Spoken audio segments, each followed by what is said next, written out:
믿기 어려운 현상이 목격되었습니다. 미국의 다큐멘터리 제작자 PD인 제가 한국의 한강에서 마주한 광경에 그 자리에서 완전히 얼어붙고 말았습니다. 더욱 충격적인 것은 미국에서라면 상상조차 불가능한 이 상황을 한국인들은 지극히 당연하게 여기고 있다는 반응이었습니다. 이 영상은 단 일주일 만에 전 세계적으로 1억 뷰를 기록하며 폭발적인 관심을 끌었습니다. 뉴욕에서는 도저히 상상할 수 없다. 어떻게 이런 일이 가능하단 말인가? 해외 누리꾼들의 댓글이 쉴 새 없이 쏟아지고 있습니다.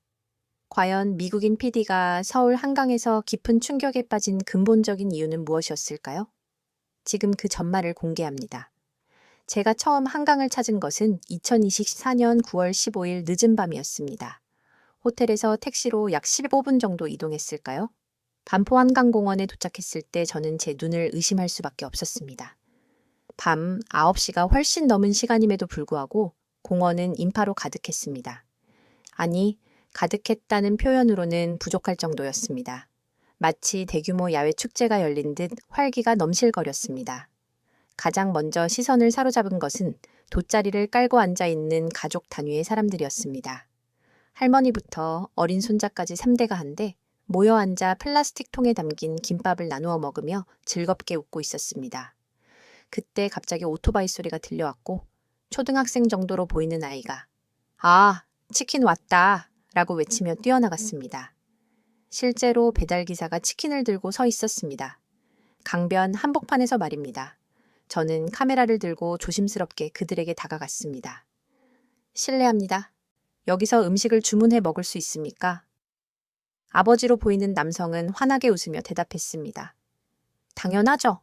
한강에서 치킨 안 드셔보셨어요? 여기가 제일 맛있는 곳이에요." 미국에서는 공원에서 술을 마시는 행위조차 불법으로 간주되는데 이곳에서는 한밤중에 강변에서 배달 음식을 시켜 먹고 있었습니다. 조금 더 걸어가자 더욱 놀라운 광경이 펼쳐졌습니다. 자전거를 탄 사람들이 줄지어 지나가고 있었습니다. 형광색 조끼를 착용한 라이더들이 마치 밤하늘의 은하수처럼 길게 이어져 있었습니다. 옆에서 자전거를 정비하던 청년 현우 씨, 28세, 직장인은 새벽 2시까지 타요. 금요일에는 더 늦게까지도 타고요. 라고 말해주었습니다. 이렇게 늦은 시간에 무섭지 않으신가요? 제 질문에 현우 씨는 고개를 갸웃거렸습니다. 왜요? 여기가 왜 무서운가요? 그 순간 저는 깨달았습니다. 제가 밤에 대한 공포로 인식하고 있던 개념 자체가 이곳 한강에는 존재하지 않는다는 사실을 말입니다. 실제로 주변을 둘러보니 혼자 운동하는 사람들이 무척 많았습니다. 이어폰을 꽂고 조깅하는 여성, 벤치에 앉아 책을 읽는 노인, 심지어 요가 매트를 깔고 스트레칭하는 사람까지 눈에 띄었습니다. 미국이었다면 밤 9시 이후의 강변은 위험지대로 분류됩니다. 뉴욕의 허드슨 리버파크도 해가 지면 인적이 끊기기 시작합니다. 특히 여성 혼자는 총기 사건이나 마약 거래의 위험 때문에 절대 가지 않습니다. 하지만 한강은 정반대였습니다. 밤이 깊어지자 오히려 더 많은 사람들이 모여들었습니다. 퇴근 후 운동을 하러 온 직장인들, 학원을 마치고 산책 나온 학생들, 저녁 식사 후 바람을 쐬러 나온 가족들이었습니다.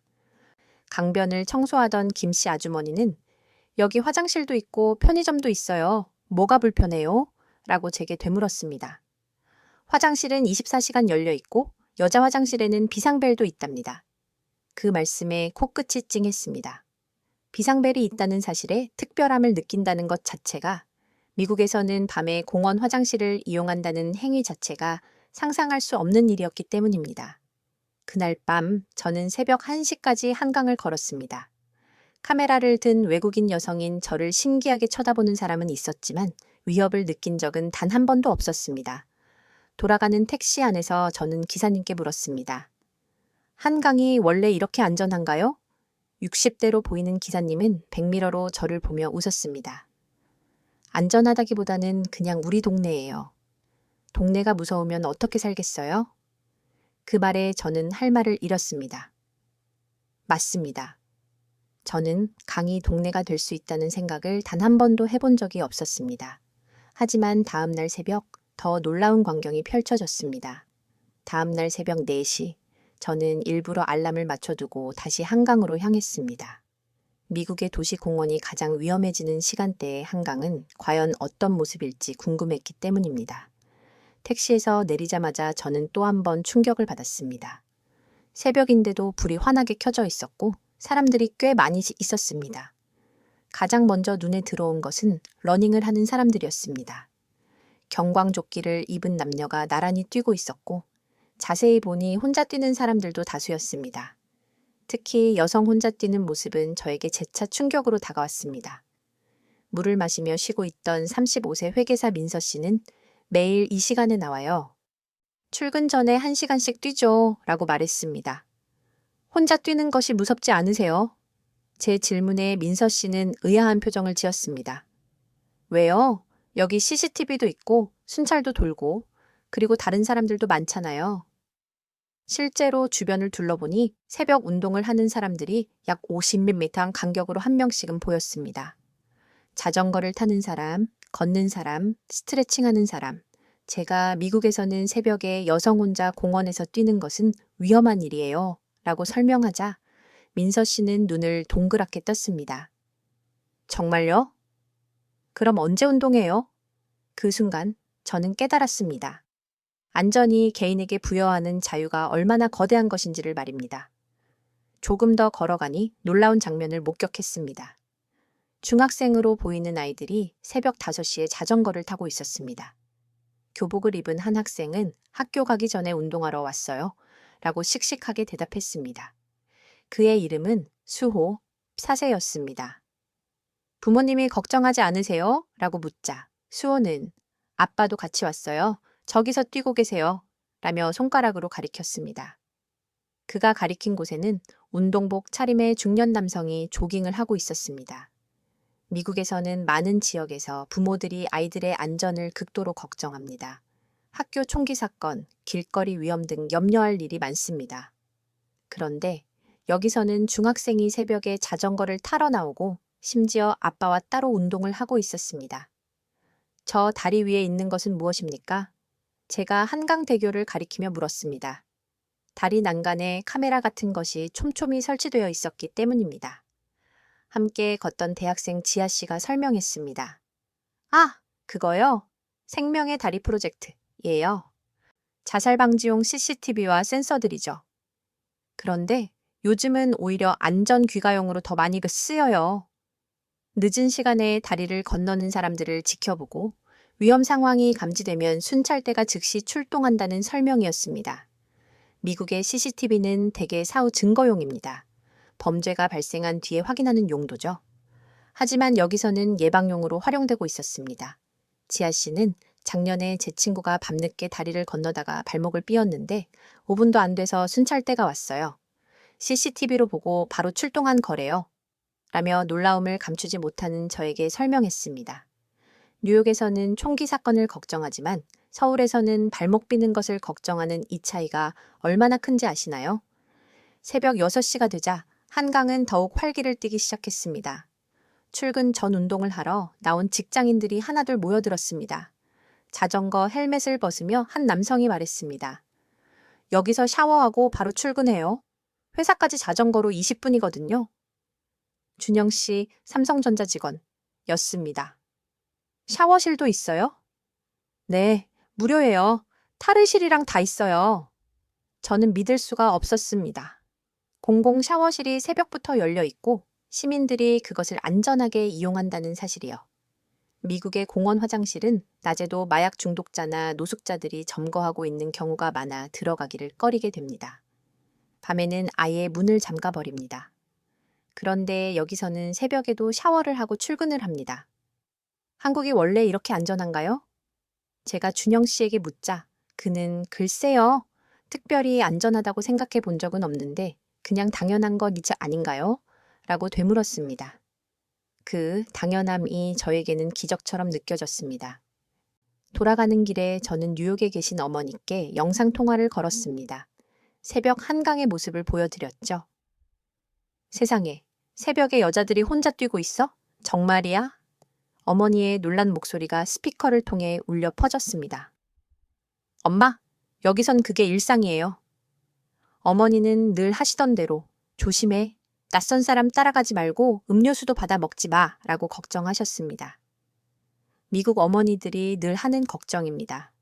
하지만 이곳에서는 그러한 걱정이 무색했습니다. 그런데 한 환경 미화원 아저씨가 들려준 이야기에 저는 또다시 할 말을 잃었습니다. 새벽 청소를 하던 65세 최 씨 아저씨는 한강에서만 20년째 일하고 계시다고 했습니다. 아가씨, 여기가 원래 일했던 곳인지 아세요? 70년대에는 여기가 쓰레기장이었어요. 냄새가 얼마나 심했는지 여름에는 코를 막고도 못 지나갔다니까요. 최 씨, 아저씨는 주머니에서 낡은 사진 한 장을 꺼내 보여주셨습니다. 1971년에 찍힌 한강 사진이었습니다. 시커먼 물, 쓰레기 더미, 불법 판자촌. 믿기지 않죠? 저도 처음엔 안 믿었어요. 근데 여기 보세요. 저 남산타워. 위치가 똑같죠? 배경의 남산이 이 장소가 바로 오염되었던 과거의 한강임을 증명하고 있었습니다. 어떻게 이렇게 변할 수 있었나요? 한강의 기적이라고들 하죠. 하지만 전 그게 기적이 아니라고 봐요. 사람이 한 일이니까요. 최 씨 아저씨는 천천히 강물을 바라보며 말을 이었습니다. 80년대 초반쯤 정부에서 한강 살리기 프로젝트를 시작했어요. 그때 저도 인부로 일했죠. 25살 때였나 하루에 12시간씩 일했어요. 쓰레기 치우고 뻘 퍼내고 둔치 만들고. 비가 오나 눈이 오나 매일같이요. 힘들지 않았냐는 질문에 그는 힘들었죠. 근데 이상하게 희망이 있었어요. 우리가 이 강을 살릴 수 있다는 믿음? 이라고 답했습니다. 최 씨 아저씨의 말씀을 듣고 저는 한강 역사에 대해 더 자세히 알아보기로 했습니다. 다음 날 한강사업본부를 찾아갔고 이도훈 과장이 저를 맞아주었습니다. 한강 르네상스 프로젝트를 아십니까? 2000년대 들어 시작된 두 번째 대규모 정비 사업이었죠. 이도훈 과장은 자료를 보여주며 설명했습니다. 단순히 정비만 한 것이 아닙니다. 수질 개선, 생태계 복원, 시민 편의 시설 확충, 종합적인 도시 재생 프로젝트였죠. 특히 인상적이었던 것은 수질 관리 시스템이었습니다. 지금 한강 수질은 2급수입니다. 수영은 못하지만 손 씻고 발 담그는 것은 전혀 문제없죠. 70년대에는 정말 6급수였나요? 맞습니다. 물고기도 살 수 없는 죽음의 강이었죠. 지금은 60여 종의 물고기가 살고 있습니다. 이도훈 과장은 저를 수질 검사소로 안내했습니다. 24시간 실시간으로 수질을 모니터링하는 시스템이 인상적이었습니다. 검사소 직원 윤진영 씨는 매일 새벽 6시, 낮 12시, 저녁 6시, 하루 3번 샘플을 채취합니다. 24시간 모니터링하고 있죠? 라고 설명했습니다. 미국 허드슨 강은 어떤가요? 제 질문에 윤진영 씨는 되물었습니다. 저는 솔직히 잘 모르겠다고 답했습니다. 수질 정보를 실시간으로 공개하는 것을 본 적이 없었기 때문입니다. 윤진영 씨는 핸드폰을 보여주었습니다. 여기 보세요. 한강 수질 정보는 앱으로도 볼 수 있어요. 시민 누구나 말이죠. 정말로 각 지점별 수질 정보가 실시간으로 업데이트되고 있었습니다. 이런 투명성과 체계적인 관리가 시민들의 신뢰를 구축했음을 짐작할 수 있었습니다. 가장 인상적이었던 것은 1988년 서울 올림픽에 얽힌 이야기였습니다. 이도훈 과장은 올림픽이 한강 개발의 결정적인 전환점이었습니다. 전 세계가 서울을 보러 오는데 수도 한복판이 오염된 강이면 안 되잖아요. 라고 말했습니다. 그때 시민들의 참여가 정말 대단했다고 합니다. 한강 지키기 운동, 쓰레기 안 버리기 캠페인에 다들 자발적으로 나섰습니다. 당시 사진을 보니 학생들이나 주부들, 회사원들이 직접 한강 청소에 참여한 모습이 담겨 있었습니다. 그게 지금까지 이어진 겁니다. 한강은 정부가 만든 것이 아니라 시민이 만든 거죠. 이도훈 과장의 말에 깊이 공감했습니다. 저녁이 되어 다시 한강을 찾았을 때 최 씨 아저씨를 또 만났습니다. 아저씨, 그때 일하면서 보람 느끼셨어요? 그럼요. 제 손자가 지금 여기서 자전거 타고 놀아요. 그거 보면 얼마나 뿌듯한지.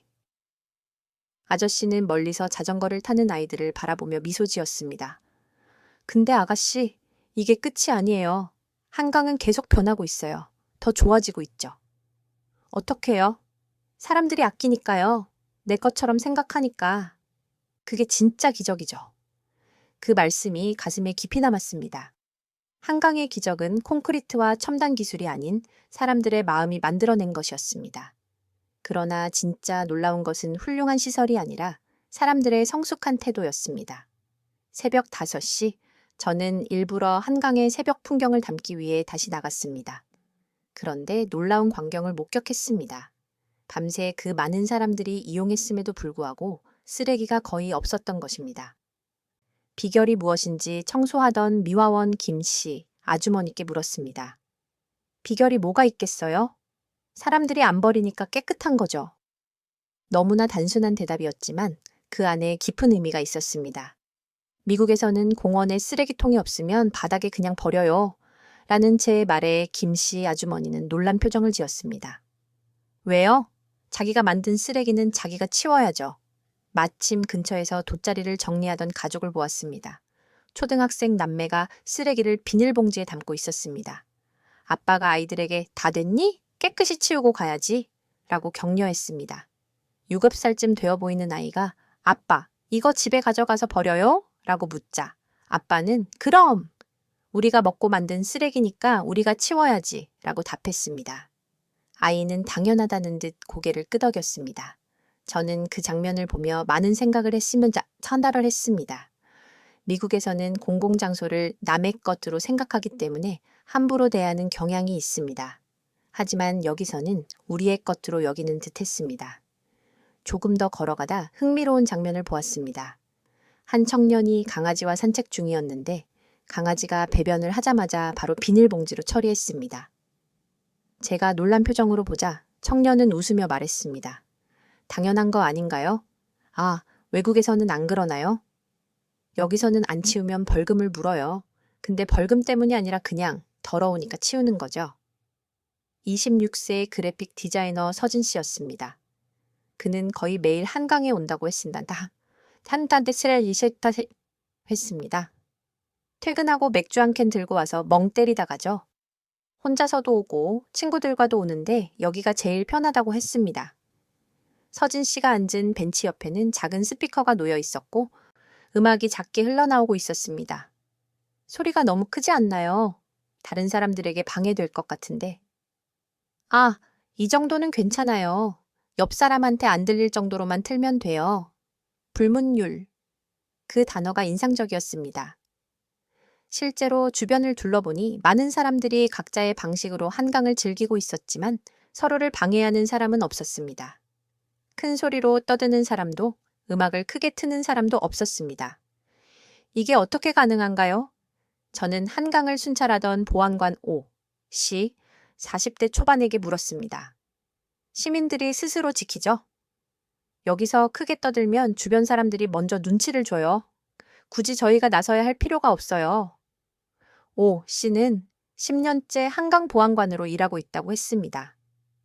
미국에서는 공원 보안관이 총을 차고 다녀요. 위험하거든요. 여기도 위험한 일이 있긴 해요. 주로 음주 관련 사고죠. 하지만 총이 필요할 정도는 아니에요. 오 씨는 허리춤의 무정의를 가리키며 이거면 충분해요. 뭔가 있으면 바로 지원이 오니까요. 라고 말했습니다. 그때 흥미로운 장면을 목격했습니다. 벤치에서 술을 마시던 한 남성이 비틀거리며 일어서더니 쓰러질 듯 했습니다. 순간 주변에 있던 서너 명이 동시에 달려갔습니다. 괜찮으세요? 플러시 불러드릴까요? 모르는 사람들인데도 다들 걱정하며 도왔습니다. 다행히 남성은 그저 많이 취했을 뿐이었고 누군가 부른 택시를 타고 무사히 귀가했습니다. 오 씨는 뿌듯한 표정으로 저게 한국인들이에요. 위급하면 다 도와줘요. 라고 말했습니다. 미국에서는 쓰러진 사람을 보면 먼저 피합니다. 마약 중독자일 수도 있고 위험한 사람일 수도 있으며 도와주다가 오히려 공격받는 경우도 있기 때문입니다. 하지만 여기서는 먼저 도왔습니다. 그것도 여러 명이 동시에 말입니다. 가장 인상적이었던 것은 노숙자를 대하는 태도였습니다. 한강 다리 아래에는 노숙자들이 있었는데 미국의 스키드로우처럼 위협적이진 않았지만 그들도 엄연히 존재했습니다. 저분들 때문에 위험하지 않나요? 제가 조심스럽게 묻자 근처 편의점 아르바이트생 예나 씨가 대답했습니다. 글쎄요. 별로 위험하다고 느낀 적은 없어요. 그냥 불쌍하죠. 가끔 라면이나 빵 사가시는데 항상 고맙다고 인사하세요. 한 번도 문제 일으킨 적 없어요. LA의 스키드로우와는 완전히 다른 분위기였습니다. 한국 노숙자들은 왜 이렇게 얌전한가요? 제 순진한 질문에 예나 씨는 잠시 생각하더니 잘 모르겠는데 아마 여기가 안전하니까 그분들도 안전하게 행동하는 거 행동하는 거 아닐까요? 라고 답했습니다. 그 말이 묘하게 와닿았습니다. 안전이 안전을 만든다는 것. 선순환이었습니다. 밤이 되자 한강에는 또 다른 약속이 나타났습니다. 10시가 넘자 운동하는 사람들은 줄어들기 시작했고 대신 조용히 야경을 즐기는 사람들이 자리를 채웠습니다. 커플로 보이는 두 사람이 속삭이듯 대화하고 있었습니다. 10시 넘으면 조용해야 돼요. 주변에 아파트가 있거든요. 정말로 10시가 넘자 한강은 눈에 띄게 조용해졌습니다. 누가 시킨 것도 아닌데 모두가 지키는 약속. 그것이 바로 한강의 품격을 만들고 있었습니다.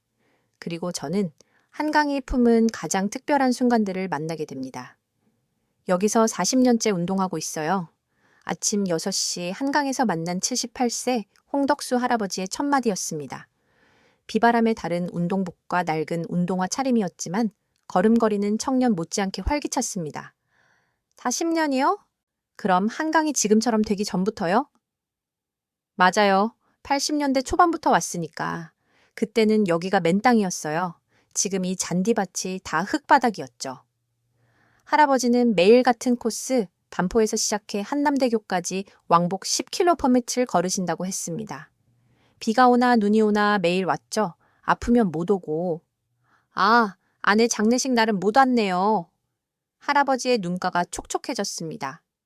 아내도 여기 좋아했어요. 같이 걷곤 했는데 10년 전에 먼저 갔어요. 여기 오면은 아내 생각이 나요.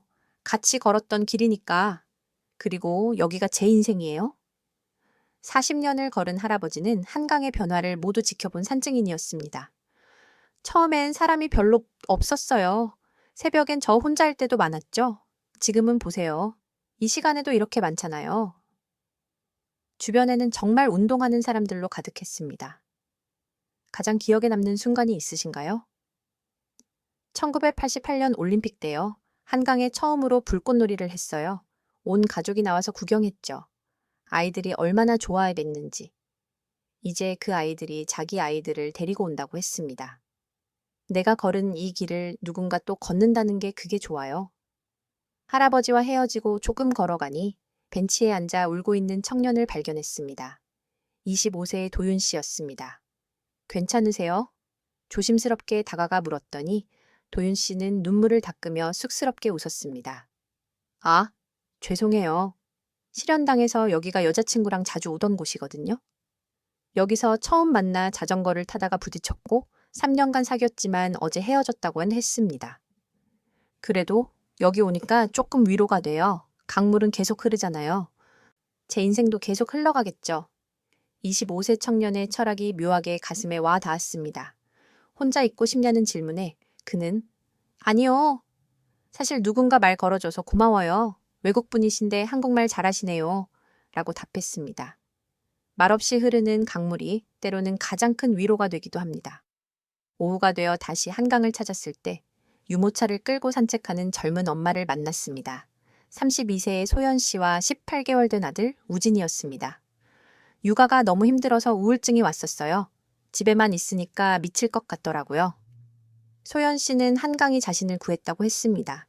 의사가 햇빛을 쬐고 운동하라고 해서 매일 나왔어요. 처음엔 10분도 힘들었는데 이제는 2시간씩 있어요. 혼자 아이 데리고 나오는 것이 힘들지 않으세요?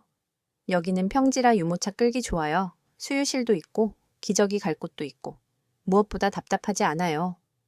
우진이가 유모차에서 내려 아장아장 걸어 다녔습니다. 소연 씨는 아이를 따라가며 미소 지었습니다. 미국 공원에서 아이를 이렇게 자유롭게 두면 안 돼요. 위험하거든요. 제 말에 소연 씨는 놀란 표정을 지었습니다. 왜요? 아이가 다칠 수도 있잖아요? 그게 아니라 이상한 사람이 있을 수 있어서요. 납치라든지. 세상에. 그런 걱정을 하며 사는군요. 소연 씨는 우진이를 바라보며 말했습니다. 전 이 아이가 자유롭게 뛰어놀 수 있는 나라에 태어난 게 감사해요. 그게 얼마나 큰 축복인지 이제 알겠네요. 해질 무렵 저는 특별한 장면을 목격했습니다. 80대로 보이는 할머니와 50대 아들이 함께 걷고 있었습니다. 엄마, 천천히 가요. 급할 거 이 없어요. 알았어. 근데 여기가 맞니? 다 똑같이 생겨서. 할머니는 가벼운 치매를 앓고 있었습니다. 아들 태경 씨가 설명했습니다. 매일 같은 시간에 나와요. 오후 5시. 엄마가 이 시간을 기억하거든요. 왜 하필 5시냐는 질문에 태경 씨는 돌아가신 아버지랑 매일 이 시간에 산책했대요. 다른 건 다 잊어도 이건 기억하세요. 라고 답했습니다. 태경세 씨는 어머니의 팔을 잡고 천천히 걸었습니다. 그때 할머니가 갑자기 멈춰서서 강을 가리켰습니다. 여보, 저기 봐. 노을이 예쁘네. 순간 태경 씨의 눈가가 붉어졌습니다. 네, 엄마. 정말 예쁘네요. 치매로 아들을 남편으로 착각하는 어머니. 하지만 한강의 노을은 여전히 아름답다고 기억하는 어머니의 모습이 가슴 시리도록 아름다웠습니다. 밤이 되어 돌아가는 길, 저는 생각했습니다. 한강은 단순한 공간이 아니었습니다. 40년의 기억을 간직한 할아버지에게는 인생 그 자체였고, 실연당한 청년에게는 위로의 장소였으며, 우울증 엄마에게는 치유의 공간이었고, 치매 할머니에게는 마지막 남은 행복한 기억이었습니다.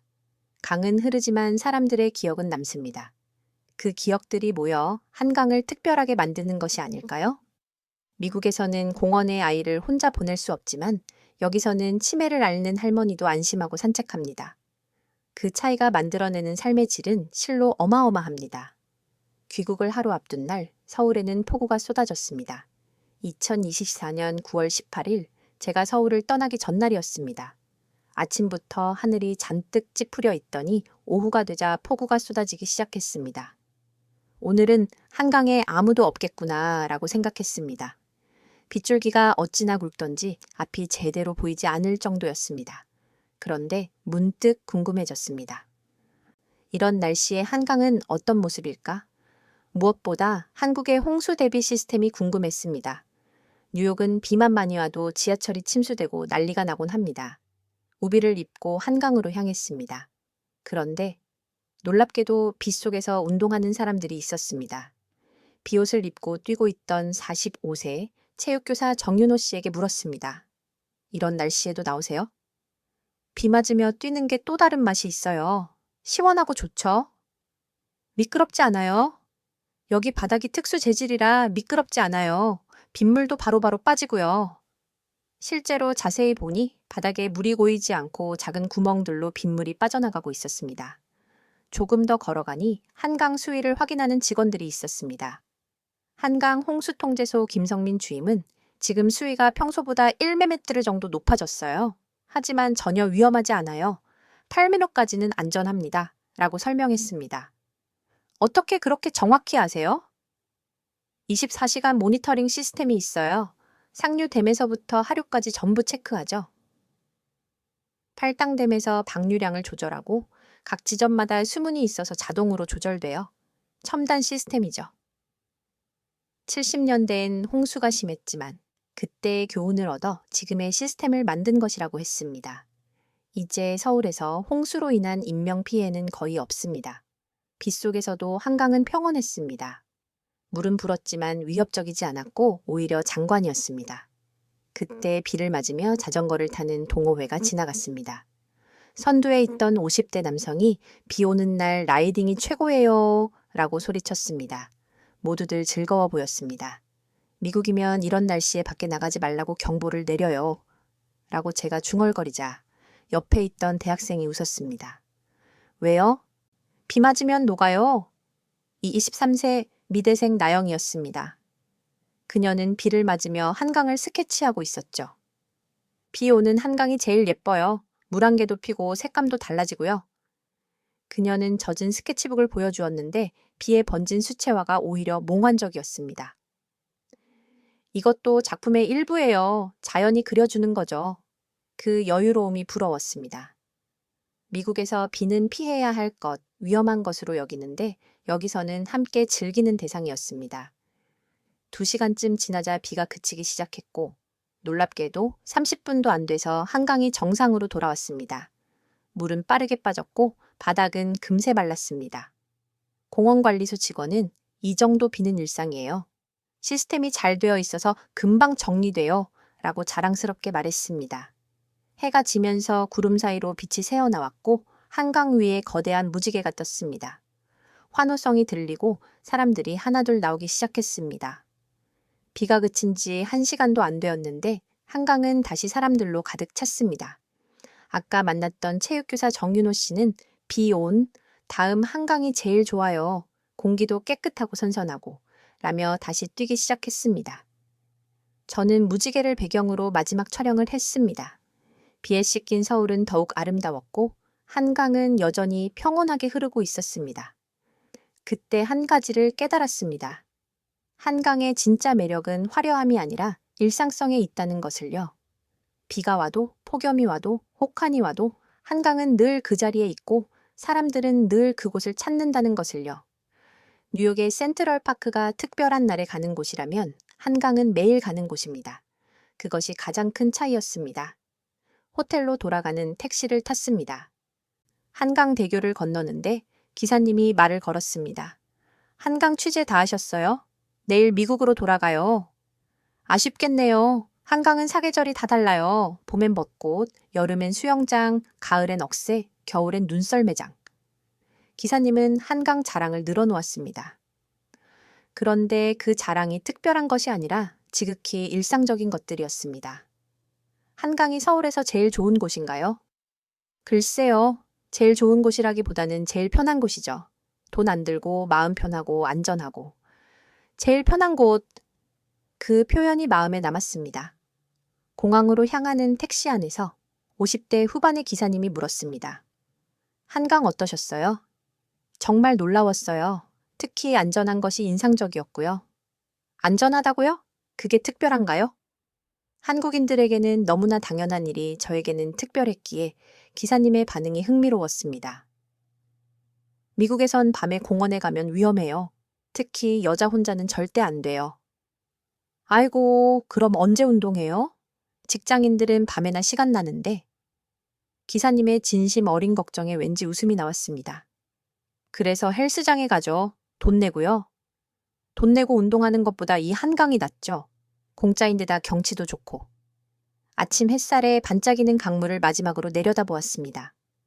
미국으로 돌아온 후 저는 묘한 공허함을 느꼈습니다.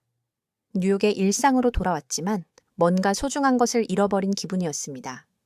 퇴근 후 허드슨 리버파크에 가봤지만 해가 지자 공원은 급격히 인적이 드물어졌고 경찰이 순찰을 강화했습니다.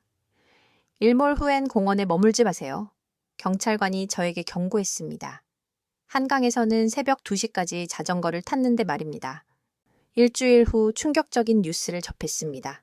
센트럴 파크에서 총격 사건이 일어났다는 것이었습니다. 오후 8시 조깅하던 사람이 강도를 만나 총에 맞았다고 했습니다. 댓글들은 더 충격적이었습니다. 그 시간에 왜 공원에 있었대? 접자득이지. 밤에 공원 가는 건 자살행위야. 피해자를 탓하는 댓글들이 대부분이었습니다. 위험한 곳에 간 사람의 잘못이라는 논리였습니다. 한강에서 만났던 사람들이 떠올랐습니다. 새벽에 운동하던 민서 씨, 밤에 자전거 타던 현우 씨, 혼자 텐트 치던 그 여성. 그들이 누렸던 자유가 얼마나 소중한 것인지 새삼 깨달았습니다. 석 달 후 제가 만든 한강 다큐멘터리가 PBS에서 방영되었습니다. 영어 제목은 The River of Life, Seoul's Urban Miracle이었습니다. 반응은 폭발적이었습니다. 특히 혼자 텐트 치는 여성의 모습은 미국인들에게 큰 충격을 주었습니다. 이게 진짜야? CG 아니야? 어떻게 밤에 여자 혼자 공원에서 캠핑을 해? 라는 반응이 이어졌고 한국 가고 싶다. 안전한 나라에서 살고 싶어. 라는 댓글도 많았습니다. 방송 후 제 이메일함은 한강에 대해 더 알고 싶다는 문의로 가득 찼습니다. 그중 시카고에 사는 한 엄마가 보낸 이메일이 가장 기억에 남았습니다. 18살 딸이 있는데 혼자서는 집 앞 공원도 못 보냅니다. 총기 사고가 너무 많아서 딸이 자유롭게 뛸 수 있는 곳에서 살고 싶어요. 라고 쓰여 있었습니다. 그 메일을 읽으며 눈물이 났습니다. 자유롭게 뛸 수 있는 곳. 그게 특별한 소원이 되어버린 현실이 슬펐습니다. 2025년 봄, 저는 후속 다큐멘터리를 위해 다시 서울을 찾을 계획입니다. 벚꽃이 피는 한강을 담고 싶습니다. 한강이 그립습니다. 새벽에도 안전하게 뛸 수 있는 곳, 밤에도 혼자 걸을 수 있는 곳, 아이들이 자유롭게 놀 수 있는 곳, 그곳이 몹시 그립습니다. 한강을 걸으며 만났던 사람들의 얼굴이 떠오릅니다. 40년째 걷는 홍덕수 할아버지, 실연의 아픔을 달래던 도윤 씨, 우울증을 극복한 소연 씨, 치매 어머니와 산책하던 태경 씨. 그들 모두가 한강에서 각자의 삶을 살아가고 있었습니다. 특별하지 않은 일상 속에서 특별한 행복을 찾으며 말입니다. 한강은 특별하지 않아서 특별하다. 제가 다큐멘터리 마지막에 넣은 문장입니다. 이제 그 의미를 정확히 알 것 같습니다. 특별한 이벤트가 없어도 이가름이 없어도 화려한 시설이 없어도 그저 안전하고 평화롭게 일상을 보낼 수 있는 곳. 그것이 진정한 도시의 품격이 아닐까요? 언젠가 뉴욕의 공원도 한강처럼 될 수 있을까요? 새벽에 여성이 혼자 뛸 수 있고 아이들이 자유롭게 놀 수 있고 노인들이 안심하고 산책할 수 있는 곳이 될 수 있을까요? 아마 쉽지 않을 겁니다. 하지만 희망은 있습니다. 한강도 한때는 죽은 강이었으니까요. 사람들의 노력과 사랑으로 지금의 한강이 되었듯이 다른 도시의 강들도 변할 수 있을 거라 믿습니다. 한강은 제게 많은 것을 가르쳐 주었습니다. 안전의 소중함, 일상의 가치, 공동체의 힘, 그리고 희망을 말입니다. 마지막으로 택시기사님이 해주신 말이 계속 마음에 남습니다. 한강은 그냥 강이 아니에요. 서울 사람들의 삶이죠. 맞습니다. 한강은 단순한 공간이 아니라 삶 그 자체였습니다. 그리고 그 삶은 강물처럼 쉬지 않고 계속 흐르고 있습니다. 지금까지 미국인 다큐멘터리 PD가 한강에서 발견한 특별한 일상 이야기 어떻게 보셨나요? 혼자서도 안전하게 텐트를 칠 수 있는 강, 새벽 4시에도 마음 놓고 뛸 수 있는 강, 아이들이 자유롭게 뛰어놀 수 있는 강. 우리에게는 너무나 당연한 이 풍경이 누군가에게는 꿈꾸기 힘든 기적이라는 사실이 놀랍지 않으신가요? 차라 톰슨 PD는 말했습니다. 한강은 특별하지 않아서 특별하다고요? 맞습니다.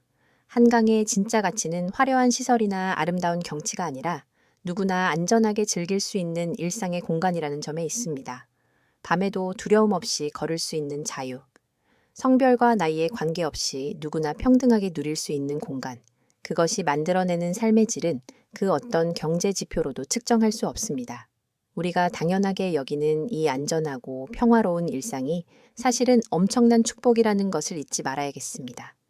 오늘 저녁 한강에 나가보는 것은 어떨까요? 평소와는 다른 눈으로 한강을 바라보세요. 전 세계가 부러워하는 우리의 보물을 다시 한번 느껴보세요. 여러분의 한강 이야기도 궁금합니다. 한강에서의 특별한 추억이나 경험이 있다면 지금 바로 댓글로 공유해 주세요. 이 영상이 마음에 드셨다면 좋아요와 구독 부탁드립니다. 그리고 이 영상을 널리 공유하여 우리가 가진 이 특별한 일상을 전 세계에 알려주세요. 안전한 도시 공간이 만들어내는 진정한 삶의 가치를 함께 나누고 싶습니다. 다음에도 우리가 미처 몰랐던 한국의 특별한 일상 이야기로 찾아뵙겠습니다. 감사합니다.